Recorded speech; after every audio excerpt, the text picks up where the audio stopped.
We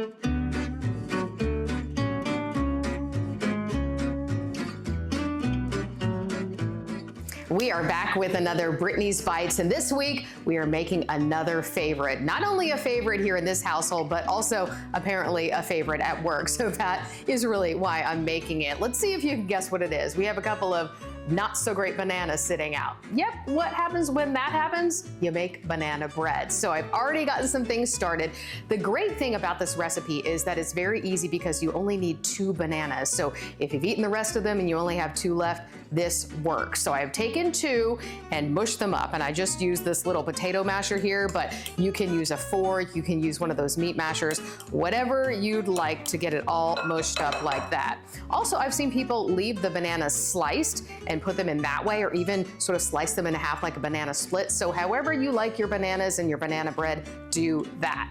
All right, we've got that ready to go. Next up, we have the butter. This is not gonna be a healthy recipe. I'm just gonna let you know. I did do one little thing to try to make it slightly healthier, but this is something that's gonna be decadent because we're using an entire stick of butter. So here I go in with the butter that I have melted. That's the other thing I like about this particular recipe is you don't have to wait for your butter to sit out and come to room temperature and then try to cream it together. I never have time to do that. I don't think ahead. So I want to be able to have a recipe where the butter is melted. So get that in there. And then next up, I have 2 eggs. Now I've cracked these separately already so that if any shells get loose, I can take care of them without messing up everything else that's already in the bowl. So 2 eggs that I've also kind of mixed up a little bit as well to make it easier. And then we're gonna put in a teaspoon of vanilla, and this is the good stuff. I love vanilla, so sometimes I go more than a teaspoon. We'll see how it turns out today. Yeah, a little few extra drips, there we go. And then the very last thing, I think I'm gonna mix this up, but then the very last thing I'm gonna do is put in some Greek yogurt. This is where I've sort of made things slightly healthier because normally I might use sour cream. You can use them interchangeably. You don't really taste it. It just makes it really nice and moist. So that's why I use it. So I'm gonna mix this up just for a minute here, try to get it all combined before I then put in the yogurt. In fact, I might wanna move on to the dry ingredients quickly. Well, actually, I'll go ahead and do it. Why not?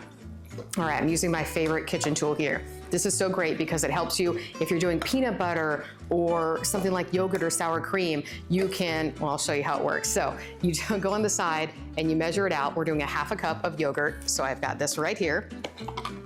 I'm gonna scoop it in and make sure that you get it all down in there. You don't want any little air holes, air bubbles, so that you can make sure that your measurements are correct. And you fill it all the way up to the top because again, you've got the ½ cup measurement here.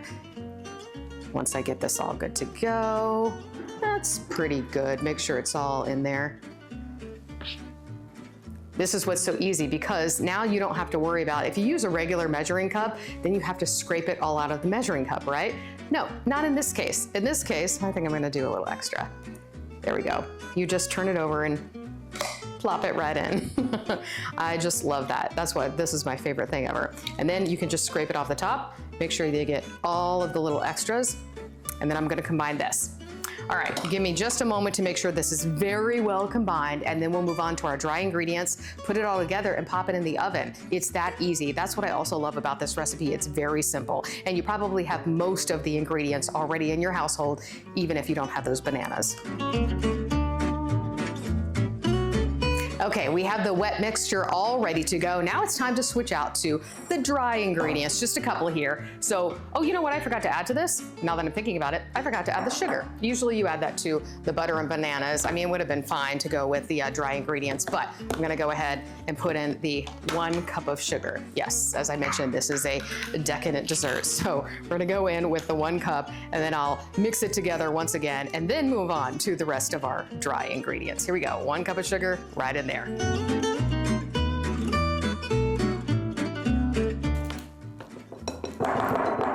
Okay, we have finally the wet ingredients all mixed up. Everything's in there now, I promise. And we're gonna move on to the dry ingredients. Gonna switch out my bowls and basically just a couple, 3 dry ingredients that we're gonna put together. We're gonna start with the flour.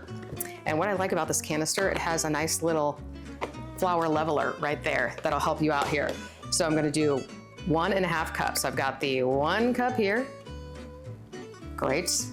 Actually, I have a ½ cup right here. I'm gonna go in with that one. Half cup.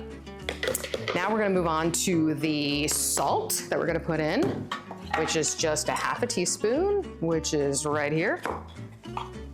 Or I'm sorry, I'm going to do the salt, not the baking soda. Here we go, salt. Half a teaspoon.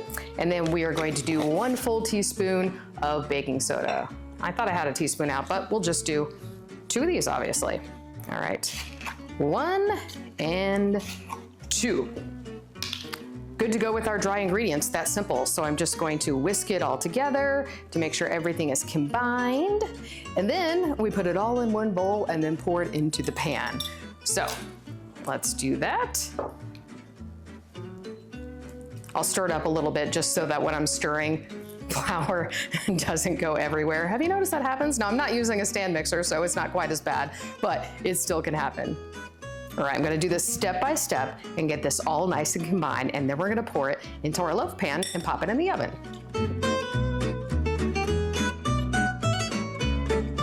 Everything is now finally mixed up, all good to go. And I just have my regular loaf pan here, and I have sprayed it with the baking spray. I use that rather than the nonstick because it also has that flour in it. So whenever I'm doing baked goods like cakes and cupcakes and breads and things like that, I'm gonna use this baking spray. So that's what I've done here. Now it's just about pouring it all in and seeing if I can do it on camera without spilling everything. We'll see. Here we go. And I like to scrape out every single little bit. So I'm gonna do that. You don't wanna waste any of it. And by the way, I've had the oven preheating behind me, so it's at 350 degrees, and I'm just gonna pop it in there for about an hour. Now I do like to check it about 50 minutes in, sometimes 55, and of course we all know the toothpick test, right? That's when you know it's definitely done, is when you put a toothpick in and the toothpick comes out clean. Okay, we have it all in our loaf pan ready to go, looking great, so I'm gonna pop it in the oven and then we'll come back when it's all done. It's been just about an hour, just enough time to get this out of the oven and to let it cool off just a bit so I could get it out of the pan onto this cutting board. And let me tell you, it smells fantastic in here.